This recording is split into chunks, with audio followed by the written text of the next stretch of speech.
Welcome. Today, we are going to talk about the United Nations. So, here above me is the logo of the United Nations. So, this logo only contains three parts. The first one is the world map, which symbolizes or represents the people around the world.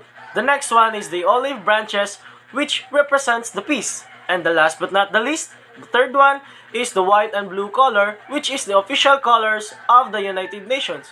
And also, United Nations was created in 1945 with a vision of a world of universal respect for human rights and human dignity, and the rule of law about justice, equality, and non-discrimination, with also a mission of the maintenance of international security and peace.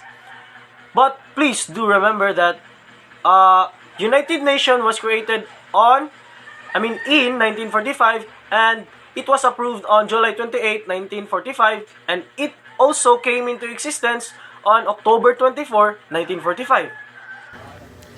So next is historical background of United States. World War I, or the First World War in the July 28, 1914 to November 11, 1918, was a global conflict fought between two coalitions, the Allies and the Central Power. It was a global war and lasted exactly 4 years to 3 months and 2 weeks. Fighting took place through Europe and the Middle East, Africa, the Pacific, and the parts of Asia. One of the deadliest war in history. It resulted and initiated 9 million soldiers dead and 23 million wounded, plus another 5 million civilian deaths from various cases. Millions more dead was a result of genocide, and the war was major factor in the 1918 Spanish flu pandemic. So next is the London Declaration. On June 12, 1941, representatives of various Allied powers met in London to sign the Declaration of St. James Place. This declaration was pledge of solidarity in fighting aggression. The Declaration of St. James Place on London Declaration. So next is the Atlantic Charter on August 16, 1941. The Atlantic Chapter was a joint declaration released by U.S. President Franklin D. Roosevelt and British Prime Minister Winston Churchill on August 14, 1941. Following a meeting of the two heads of governments in Newfoundland, the Atlantic Charter provided a broad statement of U.S. and British war aims. So next is Declaration by United Nations on January 1, 1942.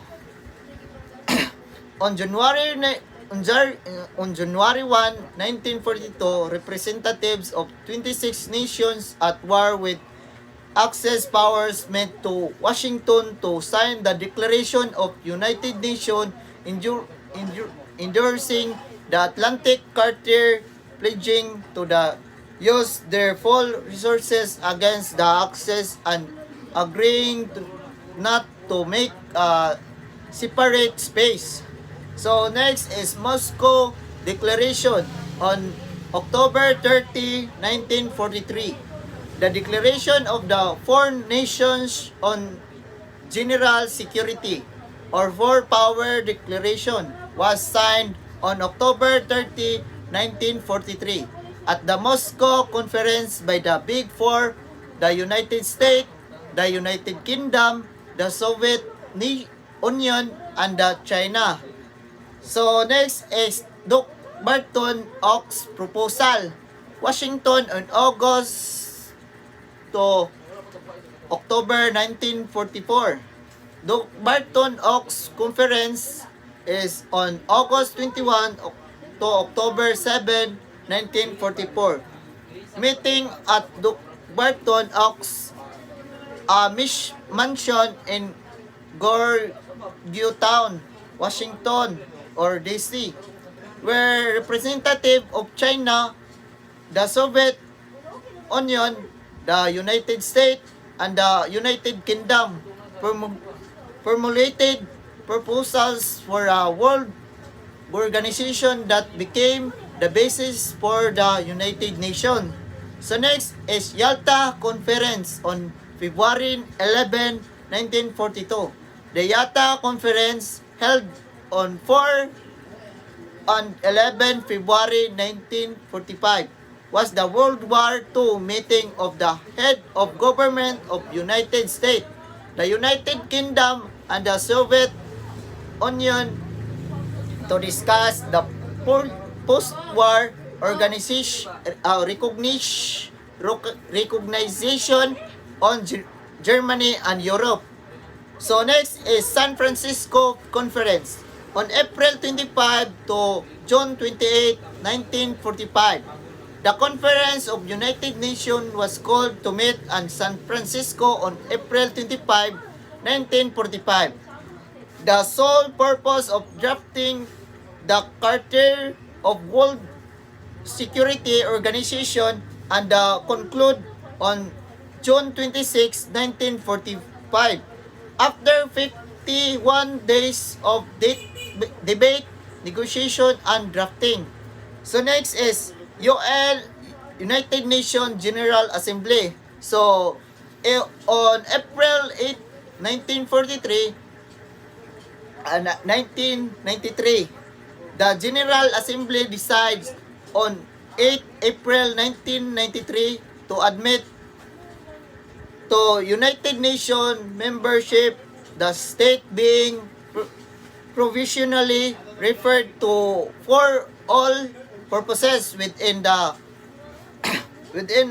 United Nations as the former Yugoslav Republic of Mudosida.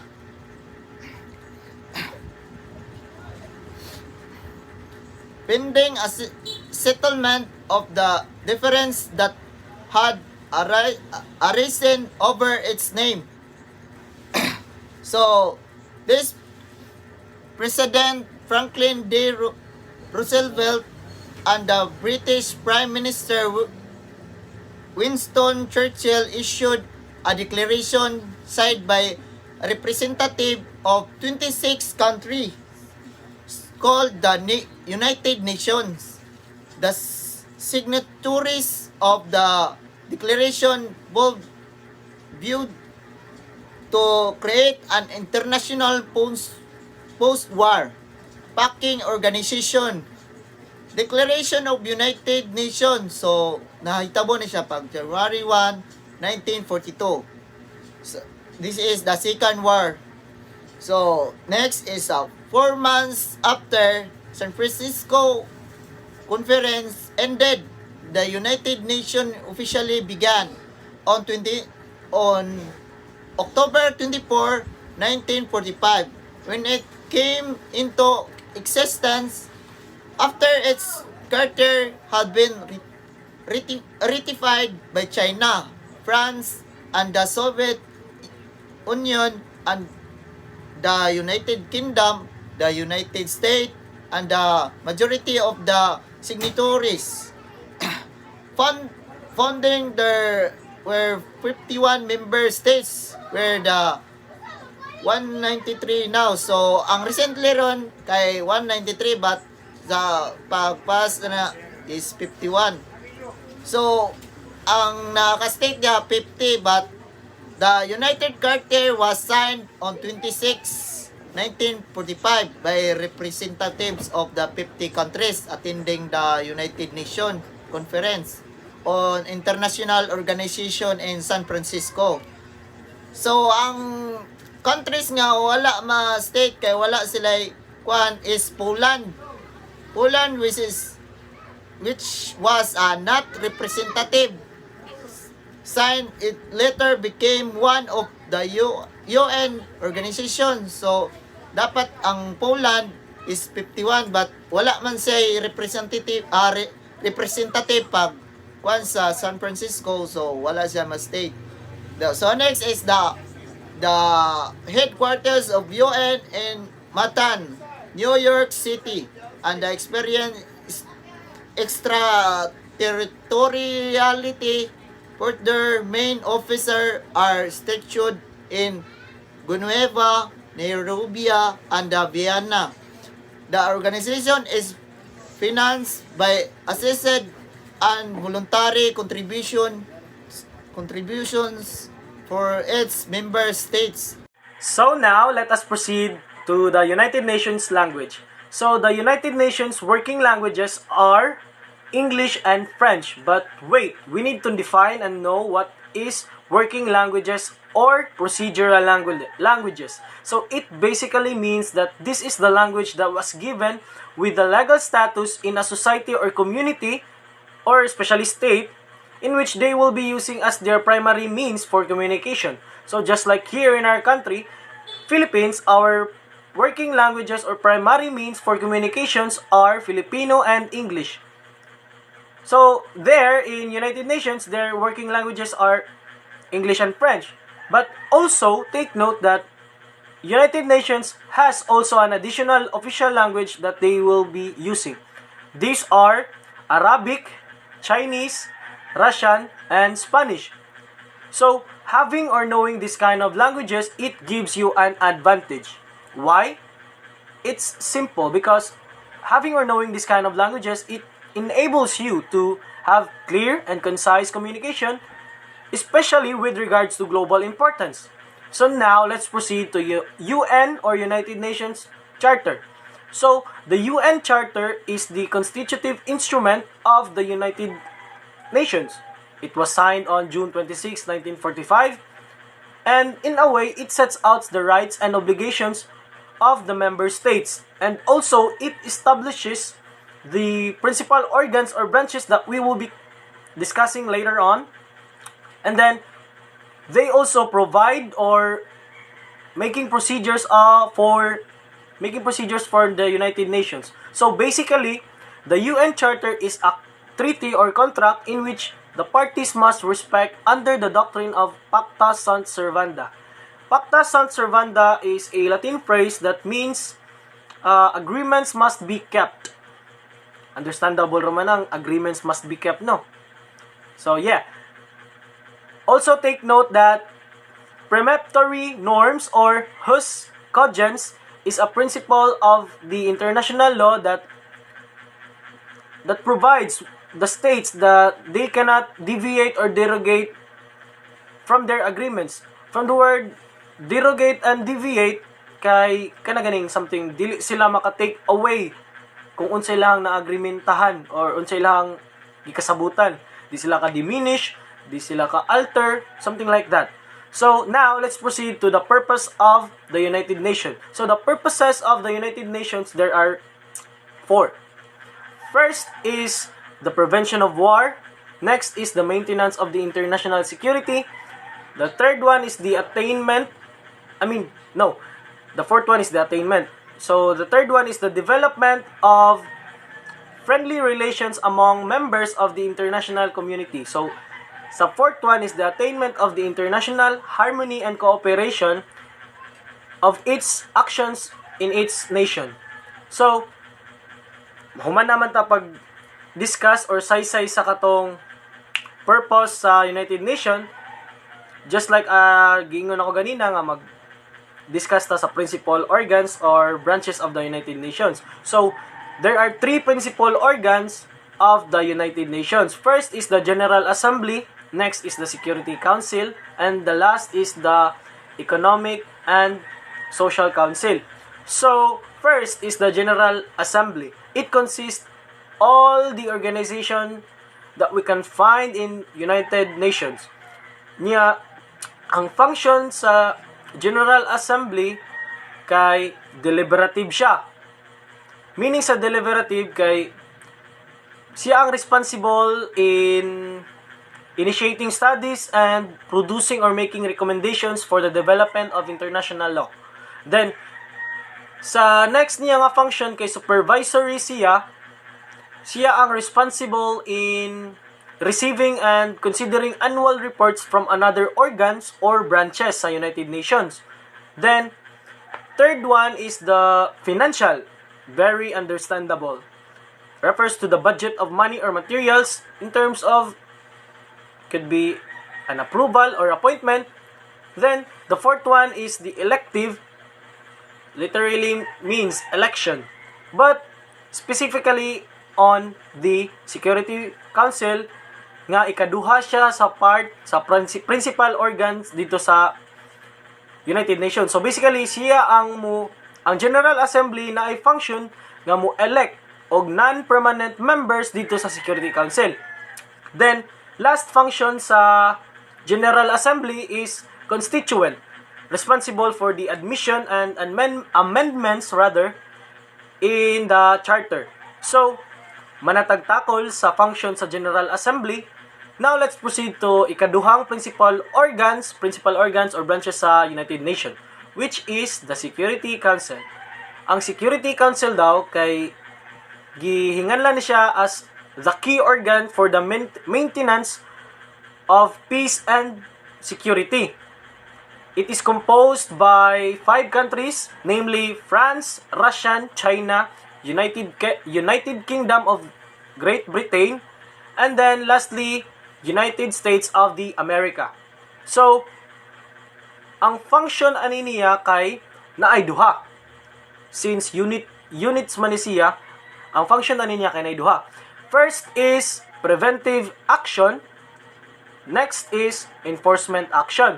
So, when we say preventive action, refers ni siya sa mga provincial measures to, from the word preventive, nag-refers niya sa provincial measures to prevent conflict from worsening.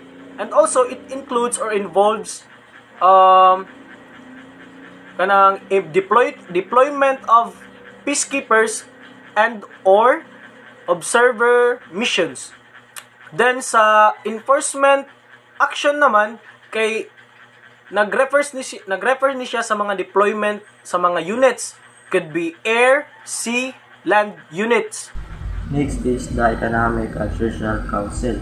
Consists of 45 members who are elected by General Assembly for a 3-year term. The Economic and Social Council is responsible for promoting international economic and social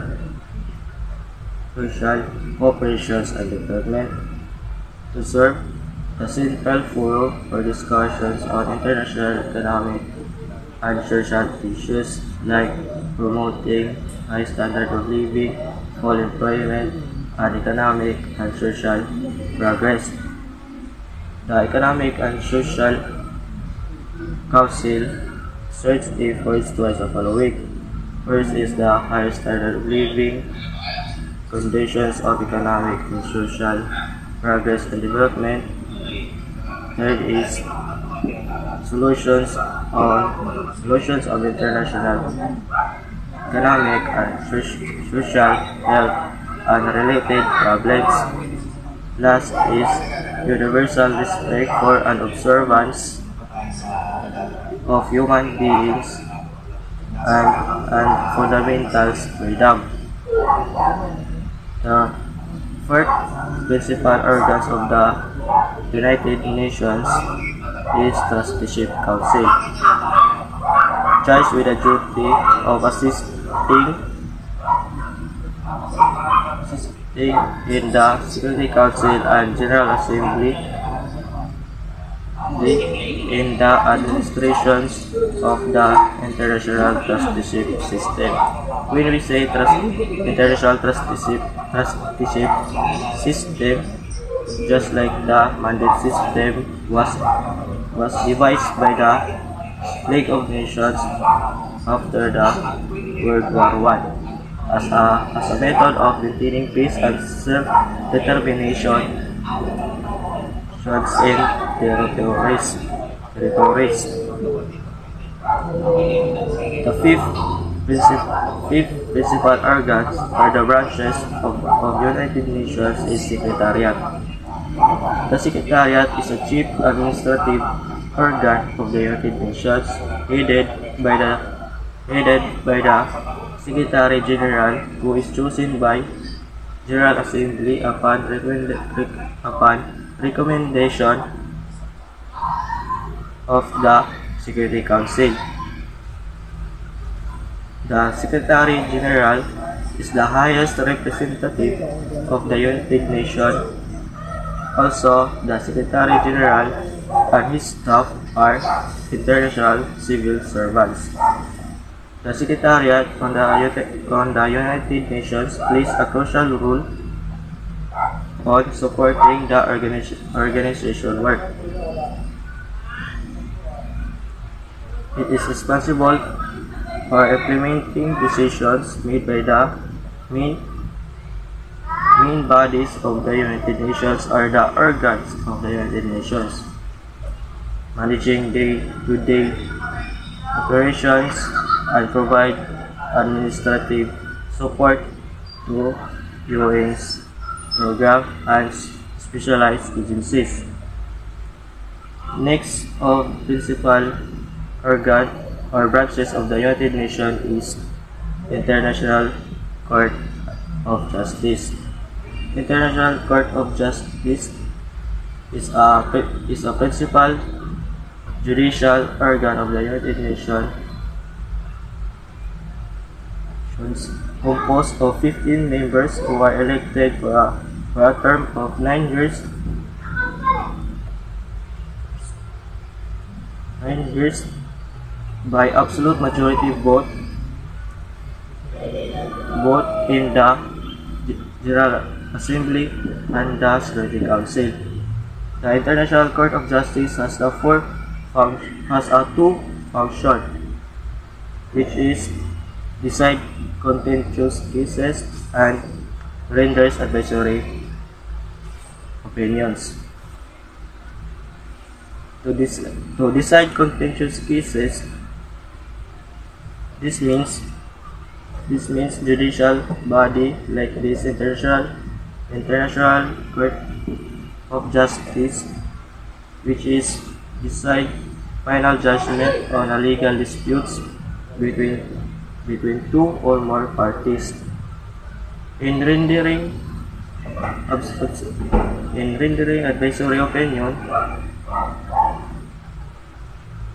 which refers to the process of judicial body like the International Court of Justice provide non-binding legal advice or an opinion on a legal questions presented by an international organization or the UN organ. Unlike the contentious cases, advisory opinion are not cases involving actual disputes between parties, but rather hypothetical or abstract legal questions.